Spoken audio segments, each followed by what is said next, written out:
The Aggies, the Jazz, the high schools. If it's the sport you care about, we're talking about it. The Full Court Press on Sports Talk Radio, 106.9 FM, 1390 AM. The Fan.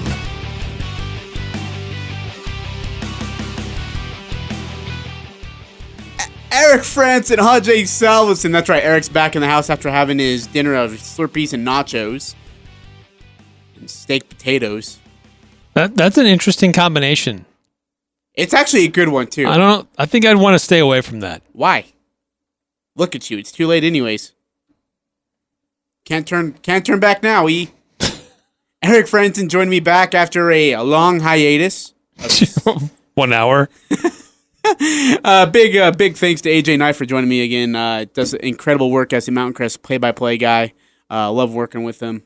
So thanks for him for covering for Eric while Eric was gone. And now it's time to get into some Utah State Aggie football, specifically in the know, as we get you ready for Stony Brook on Saturday at 5:30 p.m. Utah State Aggies home opener as they look to go now or get themselves into the winning column for the season at 1-1. Stony Brook already on to that winning column there, 1-0 after a 35-10 dominating win over Bryant. Eric? Oh, Bryant. Oof. Man, powerhouse. Big win for Stony Brook.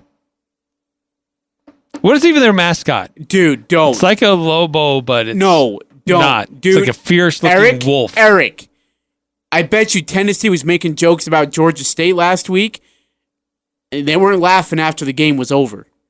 Don't be that guy. Okay, we take every opponent. We respect everybody, but fear no one. Oh, they're the Seawolves. That's what they are. Seawolves. We respect everybody, but fear no one. Respect your opponent, Eric. Brian Miller, the assistant athletic director of communications, we did a pre-recorded interview, so he's going to hop on with us, and he talks about what the team is like offensively, defensively, who's standing out, and then the university itself. You'll love to hear it. We'll play that later in the 5 o'clock hour.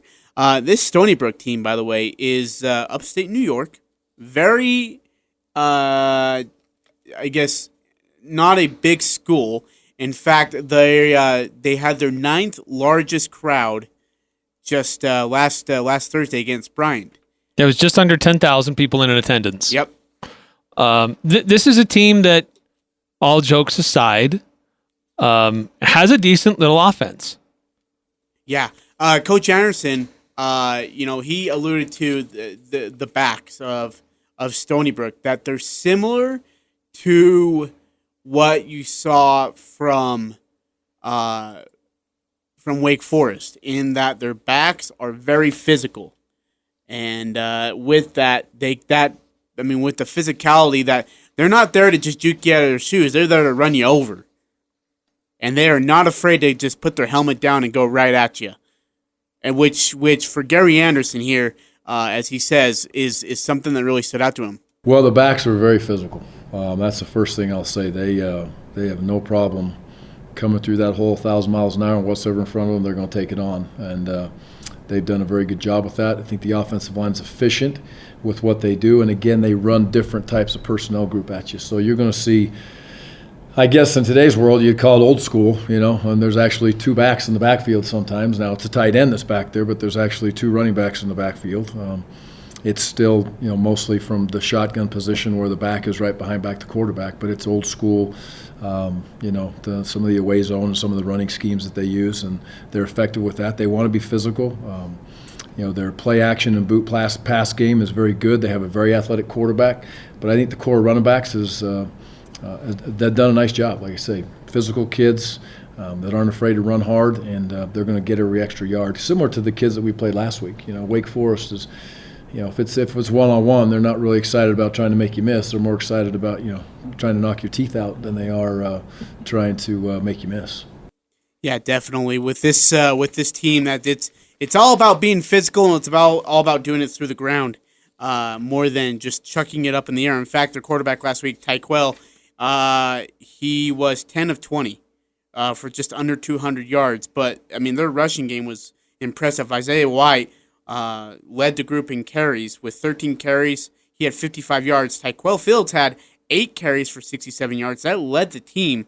Meanwhile, Tyson Lawton had 11 carries for 51 yards. I mean, they use several different people here to carry the ball from, Eric. Yeah, they do. I mean, between White and Lawton, in their opener, 24 carries for over 100 yards. These are two guys, a little bit different styles. White, I mean, they're about the same size, physicality, physically, both 5'10", 5'11", about the same mass. But White is a captain. He's a fifth-year senior. Lawton is a younger guy, redshirt freshman. But then besides them running the ball, clearly they've got a quarterback, a system that encourages the quarterback to run. Tyquel Fields is their quarterback who, as you mentioned, threw for just under 200 yards, but also ran for about 67. Threw for a touchdown, ran for a touchdown. So this is very much a game where that defensive front is going to need to focus on stopping the run. That's what this Seawolves, that's what they're going to want to do on Saturday. And this is what Woodward said about the running game and how it's going to help them prepare for the Aztecs. I think it'll definitely get us ready for a game like that. Playing against a team that likes to run a lot, but I think that also plays in our favor a little bit because we like to stop the run and get after the run early. So I think that'll be good for us. They will need to stop the run. If they want to put any pressure on Stony Brook, stopping the run will be the first thing. If they cannot stop the run, there could be trouble because then that allows the passing game to develop itself with a very, again, as we've already mentioned, a very, very threatening running game that includes a lot of guys in it. In regard to the receiving part of it, Gene Constant's a graduate transfer. You'll hear about him from Brian Miller. But he comes from Bryan, and he's actually a All-American. And he transferred from Bryan. They picked him up. The team they just faced. Yeah, they just faced and clobbered 35-10. In that game, Gene had 3 catches for 41 yards, no touchdowns. His longest catch was of 21 yards. Andrew Trent had 3 catches for 79 yards. 47 of them came on 1 catch. So they have some athletic talent in regards to the receiving game. But it's, again, Eric, I think it's really the ground game that they're going to try and do their work the most.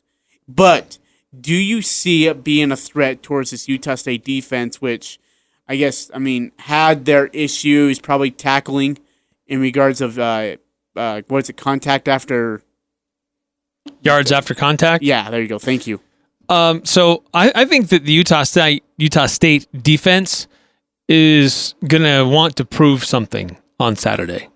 I think that they're wanting to put what happened last week behind them and make a statement, not to Stony Brook. They're not trying to prove anything to Stony Brook, but they're trying to prove something to themselves. And so I think that we'll see a really strong defensive effort by USU, that they're going to try to keep them out of the end zone. Might be hard to do because this is a team that can move the ball around a little bit, but it's all predicated on how well they can run.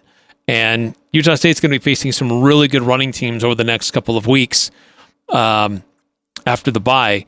So I think that this team's going to want to try to bottle that up and kind of make a statement to themselves. David Woodward on the run. I think they're a pretty good offense, and we just need to, just like this game plan we had, just stop the run early and make them try to do other things. It's pretty bland, but it's true. And remember, they had issues with that. In fact, they've had issues the last 2 years against Air Force in that same regard, staying disciplined versus the run. Knowing your assignment, having a specific assignment, and doing your job. It's going to come into play again, like it did against Wake Forest. It'll come into play again against this high, I don't want to say high potent offense, high potent rushing game, again, with several different players. So my question for you is, who do you think is going to be relied on the most in regards to tackles? The front four or David Woodward? I think front four. I think they're going to want to get out there and do something. Get after the quarterback because they had a hard time doing that last week. I think you're going to see that Utah State front really try to make a statement on Saturday night. In regards to the team defensively, they're pretty similar to Wake Forest. In fact, Jalen Warren, the running back for Utah State Aggies, who had a career-high game, comments and says just that. They have a lot of returners, as far as I know, and they basically run the same defense as Wake Forest. So we're going to see a lot of what we saw Friday night. Prepare and just do what we do. With that regard, they do have, in fact, their linebacker is an athletic kid. You're going to hear Brian Miller, again, the Assistant Athletic Director of Communications, talk about him He's very high on. I'm gonna make sure I get his name right so I don't butcher this. Where did he go? Doggone, I had him. Now I can't find him. Anyways, they had linebackers. Well, we had a great game last week. Yeah, and you heard Gary Anderson speak very highly of those physical backers. Yes. The linebackers that like to get in there and try to make some things happen. They've got some experience back there. A couple of guys are redshirt guys that have been around for a little while. They've got a fifth-year senior in Keegan Henderson, a junior, Kirsten Johnson, and then a roverback in Augie Contressa, who's a redshirt junior. They do have a redshirt sophomore, but they got a lot of experience in that linebacker group. And Elijah Duff is another kid who could stand out to you. He had the pick last Thursday night. He's a very athletic linebacker, and he's going to create some chaos. He's got good speed. He's got great size. Can move very well on his feet. Very well aware. And then that's another guy they're going to have to keep an eye out for. Here is Gary Anderson on his thoughts in regards of Stony Brook as a whole and what he's seen so far. Excited about an opportunity to play at home, number one. Excited to get back on the practice field again today, number two. I'm sure our kids will be the exact same way. We reviewed the film this morning, and we'll come back this afternoon and practice. They've had a couple days off, so we'll actually get more than a usual Monday morning practice today, so that'll be good for us. And Stony Brook is a team that shows you different personnel groups on the offensive side of the ball, which will be something we haven't seen yet this year. So, substitutions will be key. In that setting, they'll go from a kind of a spread offense to kind of want to smash you around with bigger people with a couple tight ends in the game. So adjustments to that will be huge today in the first practice that we have. And on the defensive side of the ball, the scheme seems to be fairly similar to what we played against in Wake Forest. Aggressive defense, likes to move the defensive front around a lot. So as we continue to evaluate and scout the film, this week is as any Monday, I think Mondays are so important as reviewing and adjusting yourself more so than truly your opponent, and that's what Monday's about today for us. That was, again, the Monday presser for Utah State Aggies. I couldn't find the audio on Stony Brook, so I didn't see anything for them. But a lot of respect coming from Coach Anderson. He's very well aware who Stony Brook is and what they're capable of doing. In fact, here is, we talked about the defensive side of the ball. Here's Coach GA just on that. Well, they have a lot of opportunities to change plays on the other side of the field. Harassing quarterbacks, TFLs, hitting the quarterback before he throws it. The DBs do a nice job of kind of digging in and understand where they're going to sit and where they're going to play. But again, it's the same, whether it's run or whether it's throw, you're going to get a lot of different looks from these guys. And it's not because they play because they need deception. That's their scheme. They want to be able to play to, not let you understand where we are, where we're going to be, and where we are. We might stay here, or we might be going somewhere else real quick. And in the back end, I think they've played, solid coverages, and have done a nice job. So we'll see as we continue to go through time here and get them evaluated. But I'm sure the offense will come up with the scheme to be able to play at a high level against them. That's the plan. Eric, I remember Ben Roethlisberger one time saying, he was asked an annoyance of the defense that he would have to play, and he says the most annoying defense is the one that doesn't stay still because they're just everywhere, where they just send guys left and right, and it's, hey, you think we're here, like Coach Anderson was just saying, you think we're here, but we're actually going to be over here, or we're actually coming up on a blitz, and you have no idea it's coming from whichever angle it's coming. And I feel like, seeing the very few amount of highlights I did, I feel like Stony Brook will do just that. They will move guys to try to throw Jordan Love off, thinking he's making a right read or he's making the right call, trying to find the Mike, the Sam, the backers, and then when he snaps the ball, he sees something totally different. This is a pretty experienced defense. Yeah. For Stony Brook. Yes. Pretty veteran. A lot of seniors, a lot of fourth-year juniors. It's a lot of guys that have played a lot of football for Stony Brook, and with decent size too. So this isn't a team that you just look over the top of them and they're just not. You can clearly tell they don't belong on the same field. Yeah, they're not. They don't have a great track record against FBS opponents. They're 1-9, but they've played some tough games. They've been pretty competitive. It's a team that Utah State needs to put away early, and so they can work on some things, work on different packages, work on different personnel. because that's more effective doing that in a game than it is in practices. So they need to jump out early on Stony Brook and give themselves time to work out a few kinks, because they have kinks that need to be worked out. Yeah, and I like what you said, putting away a team early. Tennessee got themselves in trouble when they gave Georgia State confidence that they could actually compete in Knoxville. Missouri put themselves in a hole when they gave Wyoming the lead. Purdue, same situation.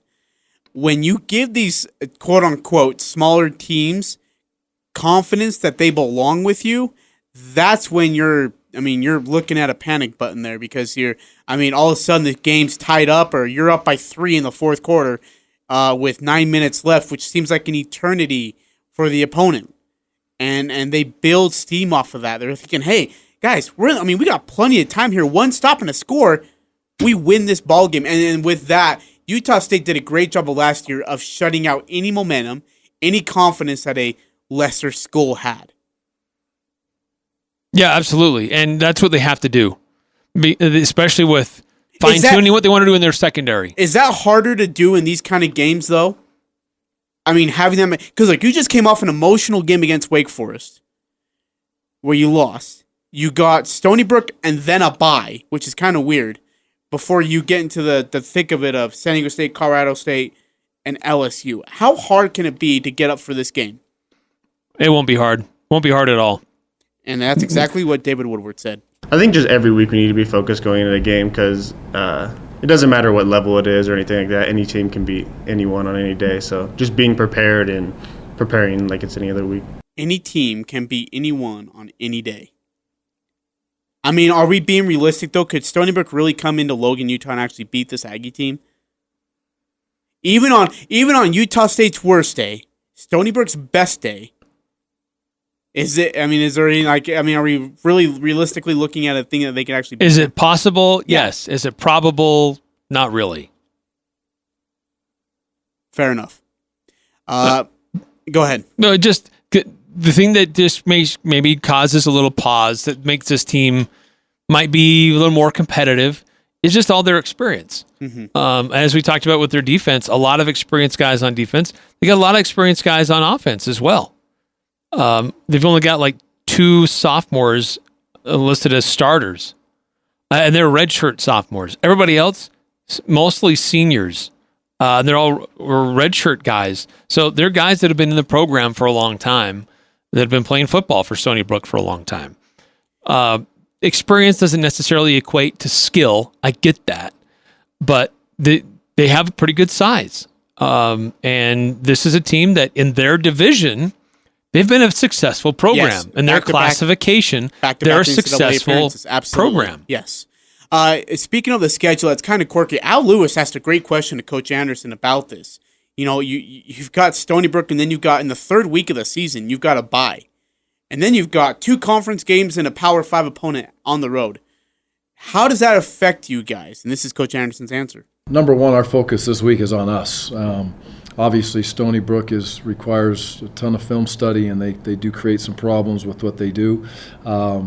But I think the big thing after game one is looking at yourself, evaluating yourself as a person, as a coach, as a unit, as a special teams unit, and then functionally go back over that and quickly move back into Stony Brook. But you have to evaluate to make sure that you have the best 11, kids that are healthy, and make sure that after game one, I think it's more important than probably any other time of the year to be able to do that. So we've gone through that process. Now we're obviously head full steam ahead onto Stony Brook. But I would say this is that's the only thing that matters, is winning the Stony Brook football game right now. Then we'll deal with the bye week when we get to that point. That point is the focus on, again, ourselves for a couple days there, and then getting on to the next opponent to gain an advantage, hopefully, on San Diego State. So it's one game at a time, and when you're 0-1, that's how you're kind of taking it as, right? You just want to get in the winning column and start there. And that's why I think that Utah State is going to be so well focused coming into Saturday at 5:30 p.m. in the Maverick Stadium, is just that they need a win. And you cannot in any way, shape, or form take a loss to Stony Brook before you get ready for conference play. That just cannot happen. And they won't. But The question is how do they play? How well do they play? How well do they execute? How well do they bottle up the run? What kind of adjustments do they make? Will they purposely try to get Jordan Love to roll out and throw on the run just to get him practice and more comfortable with those situations? How much will they show, or will they be conservative? And because they know they've got a conference opponent coming up next after the bye week. That's a great question for you. Let me make that rhetorical one. Do they keep their game book or playbook bland with what their schedule looks like the next 3 weeks after that bye week? You know what? I wouldn't throw everything out there. I wouldn't need to against a team like Stony Brook. I'd keep it pretty simple, pretty dialed in. This is our base. This is who we are. But of anything that's exotic, I wouldn't show that, because why put anything on tape that you may need to use as a surprise for a conference opponent or when you go to LSU? So I'm guessing it'll be a pretty bland offensive scheme, maybe even a bland defensive scheme, but fans don't overreact about that. I think it's just a function of, hey, this is a lower division team. We don't have to get too creative or crazy. We need to fine tune some things, yeah, but we want to hold our cards a little bit close to the vest until we get into conference play. By the way, Stony Brook, in regards of FBS opponents, marks the 12th time that Stony Brook will face one on the gridiron. The Seawolves are 1-9 against FBS teams in the previous meetings. They met Toledo to open the season in 2015, but the game was not completed due to weather. More on that later. Last season, Stony Brook opened the season against Air Force. They were shut out by Air Force, emphatically 38-0. All right, coming back, you're going to hear from Brian Miller. He's the Assistant Athletic Director of Communications for the Stony Brook Seawolves. We're going to talk about, this is a pre-recorded interview, but you'll hear about their university. You will hear about what to do there, what athletes can do there as hobbies, during the offseason or whatever. And you also hear about their offense and defense and Coach Priori and what he's like. And so that and more coming up here on the Full Court Press. Eric Frandsen, Ajay Salvesen, 106.9 FM, The Fan. The Full Court Press, weekday afternoons from 4 to 6 on Sports Talk Radio, 106.9 FM, 1390 AM, The Fan. Come back around again.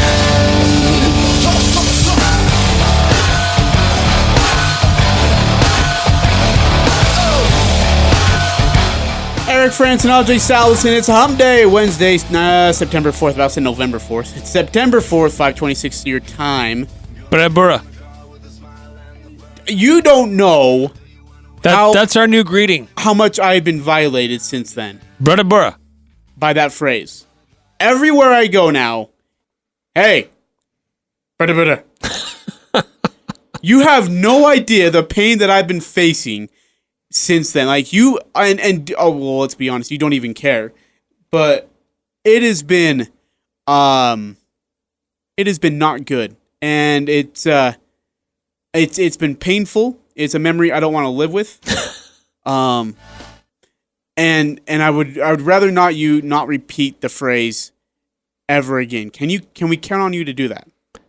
I don't know if I can commit to that. Oh, this is all your fault, Eric. I don't know what This is all your fault. You have totally thrown me off a riff. All right, my rhythm, my flow. It was going great until you came along, and now I'm kabobbled. Sure, kabobbled. Nice. Hey, don't forget our brother. I'm out. F this. I'm out. Screw it. I'm done. Screw this thing. Nice. Hey, don't forget our brother. I'm out. F this. I'm out. Screw it. I'm done. Screw this thing. We're freaking out. Don't forget our break. What? We're done. F this whole thing. I hate this show. You don't understand what I've been through. That was great. No, it wasn't. That was great. One of my worst moments of radio. That's worse than situational punting. I don't know, man. It's close. That's horrible. Hey, and I said Justice Tae. I was looking at Tipa Nali. I know. And then you like chew me out. Oh my god. And then you said, "Oh yeah, Tipa," and I said, "No, I just talked about Tipa." And man, I doubled down on that. I did not say Justice. I was only thinking Tipa. They did have a few tackles for loss, and were able to make some plays. I mean, Jacoby Wildman had a couple. Justice Tae had one. We didn't hear his name called very much. No. So they did a really nice job of trying to bottle him up. And Tipa's another one that kind of kept quiet, too. Right. Yeah, that's what I just said. Oh, you did? The Tipa, we didn't hear his... No, the Tipa, we didn't hear his name called very much. Sorry. Thanks for paying attention. Oh, So, by the way, D Lazy B, my man, D Lazy B says, don't apologize to Eric. He most definitely said Justice TA, not Tipa. well, I said Tipa Naliai. We hadn't heard his name much. And I started talking about Justice Tae. I love justice when it's served on a silver platter. My bad. It was, clearly. Would you rather be that or be Berta Berta? You pick. Yeah, you know how it goes. You're looking at someone's name on a piece of paper, and you're thinking about them, but you say someone else's name. Yeah, I never have. And then I turn around and yell at my sure. co-host to be like, yeah, I've already said that. I was just sure that I said Tipa Naliai. That's who I was looking at. Oh, and I doubled down. Shame on you. All right, we need to get it to Brian Miller, the assistant athletic director of communications, and he is in charge of football, does an incredible job, was nice enough to join me for a pre-recorded interview to talk about Stony Brook and what to look for. This is about a 20-minute interview. By the way, we still got to get to our movie quiz, and so prepare for that. But here's Brian Miller on Stony Brook about their offense, their defense, their coach, and who the success he's inherited now. Well, not inherited, but built, because he's been there for 14 years. Now has back-to-back NCAA tournament appearances. And then afterwards, he talks about what New York is like and what the athletes can do there. This is Brian Miller here on the Full Court Press on 106.9 FM, 1390 AM, The Fan. All right, so it's another edition of In the Know as we get you ready for the Stony Brook Seawolves coming into Logan, Utah to face the Utah State Aggies. Stony Brook 1-0 on the season after a dominating 35-10 win over Bryant in the season opener. Now, usually we have a radio analyst or a coach join us, but this is a unique guest and one that I'm really excited about in Brian Miller. He's the assistant AD for communications. He's specifically over football and does an incredible job as I look at his game notes. These are incredible. Stony Brook is a really intriguing team. In fact, you heard Coach Gant Anderson already talk a little bit about them, and he starts with about the running backs and how physical they are, similar to Wake Forest. But something I want to start with you, Brian, as we start to get into Stony Brook here, is Tyquell Fields, who was named the starting quarterback. He was a backup quarterback last year, and last week was his first career start. He goes 10 of 20 for over 100 yards. Tell us about Tyquell. What is his history like? Yeah, Tyquell came here this is his fourth season, so he's been in the program for quite some time, and he will have 2 years left with us, including this year. So he's got some experience under his belt, but like you said, this was his first start last Saturday, and he was actually admittedly nervous, but he didn't show it on the field. His numbers were very good. Like you said, he had 10 completions, 20 attempts, almost 200 yards, a couple slightly underthrown deep balls that if were caught on the fly would have been two long touchdowns over 50 yards. So, he did a great job. He knows the program, knows the system, and I think the more he gets experience under the belt, the better off and more comfortable he will be. It helps having a good running game like Stony Brook has. You just barely mentioned that this running back crew is very physical. They're running backs who, instead of getting excited about maybe juking you, they get more excited about running over you. I'm looking at like Isaiah White, again, Tyquell Fields. Isaiah had 13 carries for 55 yards. Fields had 8 carries for 67 yards. We're talking about. This is like a 6 rushing deep chart, and they're all, close to 50 yards, if not not over 50. Tell us about this running back department and what you see out of them. Yeah, the interesting thing about our running back game is that we had 2 1,000-yard rushers last season that graduated. So those guys carried the bulk of the load. So we basically had to reload back there. And Isaiah White, who is a senior captain, was a running back for us as a true freshman and actually moved to the defensive side of the ball for the last 3 seasons because we had so much depth at running back. So you talked about Tykel Fields and his first career start last week. Isaiah White's first career start was also last week at running back, and he, like you said, had 13 carries, 2 touchdowns, over 50 yards. So it is an interesting dynamic back there. Despite losing the 2 guys last season, we gained over 250 yards on the ground this week, and it's going to be that way all season. It's going to be by committee, and there are 3 or 4 guys back there that are certainly capable of handling that load. Another offensive weapon you guys got is a graduate transfer and an All-American as well. And forgive me if I pronounce this wrong, but is it Gene Constant? Is that his name? That is correct, yes. Tell me about this kid, because it seems like he's got some incredible athleticism. As I saw some film on you guys earlier a couple days ago, this kid is athletic. This receiving core is really talented. Yeah, he is. He's somebody that we're very excited to get, and we got him kind of late. He decided that he's a 5th-year kid, so he graduated from Bryant. Ironically, the team we played last week, where he was a 2-time All-American, one of their top receivers during his career, and we were able to get him. Bryant kicked away from him a little bit last week, as they probably should have, knowing what he's capable of doing. But he's an unbelievable kick returner, but I think we're going to be able to use him a lot at receiver, and he's a slot guy and basically catches anything that's thrown his way. So we're very excited about having him. Very athletic kid, as you said, got a lot of speed, and he complements our receiving core very well.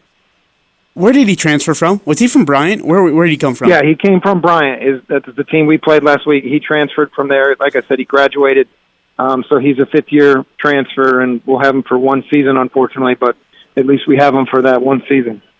I want to ask you about the top 25 poll in the AFCA coaches poll. You guys have 4 votes to start off, at least as of September 2nd.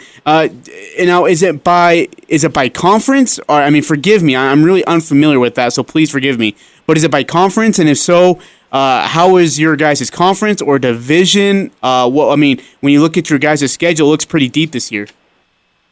Yeah, we are in the CAA football conference. And it is basically, for lack of a better term, the SEC of the FCS. We had 6 teams make it to the FCS playoffs last year out of our conference. So it is a very, very talented league. James Madison University, who has been in the national championship game and won the national championship each couple of the last few years. And they just lost last week, is that correct?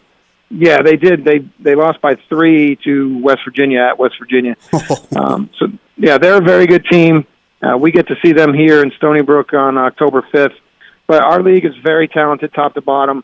The reason we only have 4 points or votes, if you will, in the coaches poll is I think, we finished the year last year ranked 12th in the country, and we lost a lot. We lost a lot on offense. We lost our 3-year starting quarterback. We lost our 2 1,000-yard rushers. We lost basically we had 37 offensive touchdowns last year, and we only returned 2. So that's what the coaches see. That's what the voters see. I think we're a better team than that, and I think we'll prove that as the year goes along, and hopefully return to that top 25. But that's how it is, and even the FBS and the polls, the voters see what they want to see, and that's how they vote. Tell us about, when we get back to the field here, tell us about your defense. Who stands out to you defensively for Stony Brook? Well, we have a very good defensive line and a very good defensive secondary, but one of the guys that stands out is Sam Kamara. He wears number 5 on defense and can line up basically anywhere on that line. Very athletic. He's got some pro scouts that are looking at him. He's a senior captain as well. Been here for 4 years. He did not redshirt during his career. Very athletic kid, like I said. And then our defensive backfield, we have a cornerback, Gavin Heslop, also a senior captain. Very tall, lanky, very good defender. So that's, I think our 2 strengths on our team, period, is our defensive backs and our defensive line. So combine, that's a good combination to have as your strength. One complements the other in college football. You can't have a good D-line without a good secondary and vice versa. The guy can only cover somebody as long as a quarterback, is pressured. So, we have some good guys back there, very talented, senior-laden group. So, they're hungry for some success. Your defensive backfield's is already being productive. They had 2 picks for a total of 71 yards last week against Bryant. Tell me about Elijah Duff. Obviously, this kid's on a lot of people's radars. He's on Coach Anderson's as well. This defensive backfield's obviously very talented. Yeah, actually, Elijah plays linebacker for us, and he was in the right spot at the right time, which is a lot of situations when you have an interception like that. And he was very close, about 11 yards away from actually having another pick six for us in the game on Thursday night. So, but he's very talented. We are a little thin at linebacker, depth-wise, but the guys that we do have playing, Elijah Duff is one of them, and the other starter is going to be Kirsten Johnson, who is a transfer from USF. So we do have some talent there, but our DBs, Sincere Malone got the scoring started this year for us with a pick six in the first quarter on Thursday, and he's another senior. Like I said, it's a senior-laden defensive backfield, and they're all hungry, and they actually have an ongoing bet amongst themselves about who can get the first interception of a game and who can get a touchdown. We had 6 defensive touchdowns last year, and already have one this year. Wow. Let's turn to the sideline and look at the head ball coach. And is it Chuck Pryor? Is that correct? Priori. I see. I knew I was going to butcher it too. That's why I asked you first. Always ask you before I go out and no. Chuck Priori, back-to-back NCAA appearances in the last 2 years. Looks to get his crew back to another one. Tell us about Coach. He's been there for 14 years now. What your experience of being around him has been like? Sure, he's fiery for sure. That's a good word to use to describe him.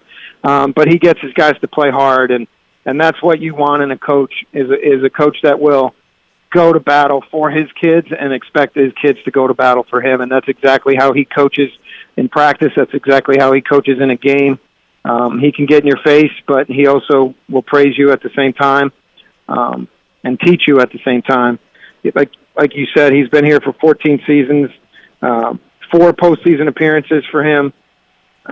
So we are looking for our first ever three-peat, which would be good to get to the postseason. But he's good, and he's been coaching for a long time. This is his 30th year as a coach, 20th as head coach, 14th here at Stony Brook. I want to ask you about Stony Brook University as a whole. Where's Stony Brook located? Tell us about Stony Brook University. Tell us about Stony Brook itself and everything that we need to know about the Seawolves town. Sure. Stony Brook is actually a town on Long Island, about halfway out, about 60 miles from Manhattan, on the North Shore. So the Long Island Sound is between us and Connecticut, and obviously the Atlantic Ocean is 19 miles south of us. Long Island's only 19 miles wide at its widest point. Great place to live. I love it here.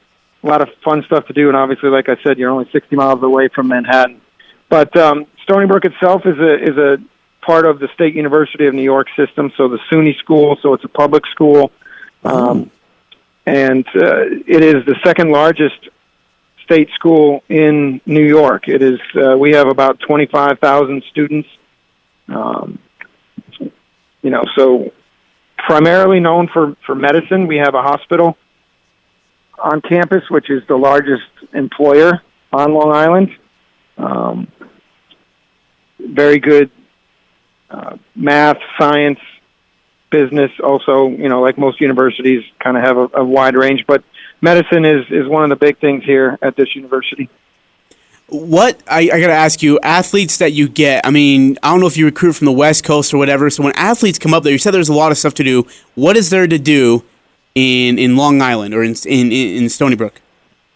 Sure. You can take a 2-hour train from right on campus into Manhattan, into New York City. The beaches on the South Shore that are from the Atlantic Ocean are some of the best beaches, I think, around. I lived in the Florida Gulf Coast for a while during my career, and I think these beaches rival it. The fact that you can't go year-round here is a different story, but they great waves, great surfing. So our student-athletes and our students can get the best of both worlds. There's great vineyards and orchards and pick-your-own fruit stands out east on the island, and then, everything west of here, you have the Knicks, the Nets, the Islanders, the Rangers, the Mets, the Yankees, the Jets, the Giants. So you have the largest city in the country right there at your fingertips. So there's quite a bit to do, and nobody should ever be bored when they live on Long Island or even visit Long Island. Does Coach Priori let the athletes go surfing, like during the off season or anything, or are they off limits from that? Yeah, our quarterback that graduated last year, Joe Carbone, was an avid surfer. He looked like he was from California. He acted like he was from California, but he was from Connecticut, and he would surf all the time. So yeah, he lets them do that. I'm sure he makes sure they go to the safer places, and you're not going to get tanked by a rock or something when you fall. But yeah, he lets them do that. He lets them have fun. And actually, during fall camp, they do take a excursion to the beach toward the tail end of camp, just to kind of let the guys unwind and relax. What's winters like there? I mean, when athletes go there, I mean, maybe from California or whatever, but they expect that nice warm weather and they probably enjoy it. But winters, are they brutal as people make them sound? On Long Island, they're not as bad as they are in upstate, and probably not as bad as you experience out there in Logan. But we do get the wind, we do get the cold. We don't get as much snow as you would expect, and that's because we are surrounded by the ocean. And the Atlantic is typically a warmer ocean, so we don't get the snow as much, but we do get it. But we get the cold wind and obviously the cold temperatures. But I honestly think the winters here are fairly mild. Hey, I want to ask you about this Seawolf crowd. In fact, if I heard right and did my research right, 9th largest crowd ever last week at your guys' home stadium. What is the support like there? I mean, you guys had about over 9,000 fans there last week. There's a chance that we know when James Madison comes to visit this October that you guys could maybe even break that record. Well, tell us about the audience that you guys get and the support you guys get. Yeah, we've worked really hard in the athletic department to try to get our student body on board with athletics and football. I rattled off all the pro teams that are within 60 miles of here, and that does affect us a little bit. This is a pro football area with the Jets and Giants, and the Patriots aren't far away, and so we do battle that. So we've done a good job, and we've worked hard at trying to get our students and just the general population of Long Island to come support us. And we had I think, at least in the 6 years I've been here, the best student crowd we've ever had, and it was a Thursday night, so that was good. That's why we didn't play this game last week on Saturday, because it was a holiday weekend, and we figured all the students would go away. So we played it Thursday night, got a great crowd. They were vocal. So we hope that next week and then our remaining 6 home games that we can get good crowds. Like you said, James Madison comes, and we hope that's homecoming too. So we hope to get a record-breaking crowd that night. Are they majority Jets fans or Giants fans in your area? I ask because I'm a Patriots guy. Yeah. Well, I'm a Philadelphia Eagles fan, so brutal. Yeah, but I think it's a mixture. Obviously, I think more people would probably at this point in time admit that they're a Giants fan, just given their success over the past decade. But right now, neither of those teams are doing too well. But yeah, I think it's a mix. Jets, Giants, and then the Mets, Yankees split their fan base as well. So there's always the good mixture, and it always makes for a lot of fun. All right, we got to cut out of the interview. We apologize. We are running short on time, and we still got to get to Eric's the wanted segment every Wednesday is the movie quiz. It's became wanted because I've started doing it. But we have to hear what Eric's movie quiz is. And so we have to cut short on that. We apologize. We'll maybe show you some or give you some audio later in the week. Well, what are we missing? And what did we cut out on? You did the interview. We talking about walks in Central Park and yeah, well, dude, what there is to do, like they surf. Like the coach actually takes them like on a little adventure before the season. They go surfing. They go to the beach, hang out. That's cool. I think it's awesome. So, all right, coming up, Eric Frandsen, sponsored by Popcorn, will bring you the movie quiz. It's all coming up on the Full Court Press, 106.9 FM, 1390 AM, The Fan. It doesn't matter who you root for. The Full Court Press has all the high school sports covered. The Full Court Press. Connect with us on Facebook, Twitter, and online at 1069thefan.com.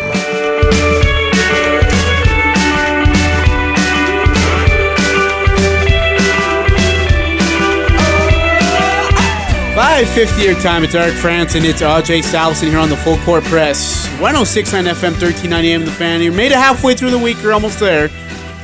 Home opener for Utah State Aggies is just a few days away on Saturday evening, 5:30 p.m. Make sure you get your tickets and get over to the stadium. Support the squad. Make sure they get to 1-1 on the season before their bye week, and then a tough stretch of San Diego State, Colorado State, and then LSU in Death Valley on October 5th. Kim, say hi to us. Al Lewis, myself, will be hanging out at Locker 42 on South Main. No kidding. Starting at 3:30. Mostly Al. I'll be there more in the second half of that broadcast. But, yeah, it's fun to break down what's going to happen on game day and have folks stop by, make sure they get in the right gear. It's going to be a Stripe the Stadium night. So make sure you understand what section you're sitting in. So if you wear white or blue, it'll be important that you know, so you can get the proper effect in the stadium. Every Wednesday, it's our tradition. We do the movie quiz, sponsored by Popcorn. Popcorn. This week, it is Eric's turn. Last week, I stumped him with Little Big League. And this week, Eric will try to do the same. Eric, take it over. You ready for this? Yeah. All right. So I'll go as far as I can until I think I need to stop because it'll start to give away the movie. Be very obvious. Okay, let's go. Okay, here we go. No, please just let him try. He's all used up. Can't do it by himself. Yes, he can. All he has to do is believe. And there's some commotion going on. I already know what this is. And Knox will pull Mel Clark. All I can say is it's about time. I got nothing left. Yeah, you do. You got one strike left. You already know what the movie is? Or I keep going. I'll definitely give it away. No, I already knew what the movie was. It's one of the really good ones. Jordan, or is it Joseph Gordon-Levitt Jr.? Yes, he is. Angels in the Outfield. Little JP, my man, JP. You got an angel with you right now. Just go here, or he just got here, and he's going to help. No, please just let him try. He's all used up. He can't do it by himself. Yes, he can. All he has to do is believe.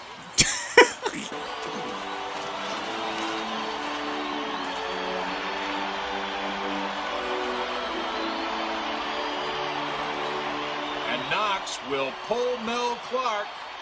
All I can say is, it's about time. I got nothing left. Yeah, you do. You got one strike left. You got an angel with you right now. Just got here, and he's gonna help.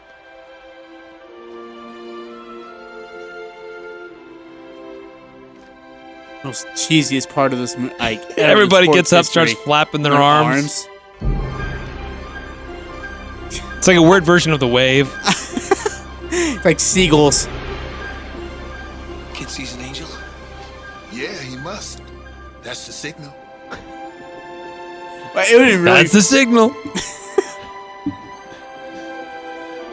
Yeah, a kid comes out there. He starts waving his arms. And then all of a sudden, everybody else starts doing it. The team comes out of the dugout. They start doing it. Everybody in the stands, they start doing it. It would have been really funny if you would have given up like a 3-run homer to end it. I thought you said they were angels. What kind of angel was that? I guess they were Yankee fans because he carried the ball. Angels in the Outfield. That was a classic, man. And then 1994. They did like Angels in the End Zone later on. Remember that? I do not recall that one. I think it was like Matt Harper or what's his name? The kid who played on Boy Meets World. Can't remember what his name was. Yeah, they did Angels in the End Zone. Danny Glover, Tony Danza. Oh man, that was a star-studded cast. Christopher Lloyd. Yeah, was in that one. Yeah. Yeah, Joseph Gordon-Levitt, as you mentioned, he's the young kid. Danny They were the California Angels. Yep. The CA logo. Yeah. Before this nonsense of Los Angeles Angels at Anaheim business that we have now. Yeah, don't you miss the whole like California Angels thing? It was just simpler. Yes. And their logos were awesome. I just like the uniforms were awesome. Cheesy plot.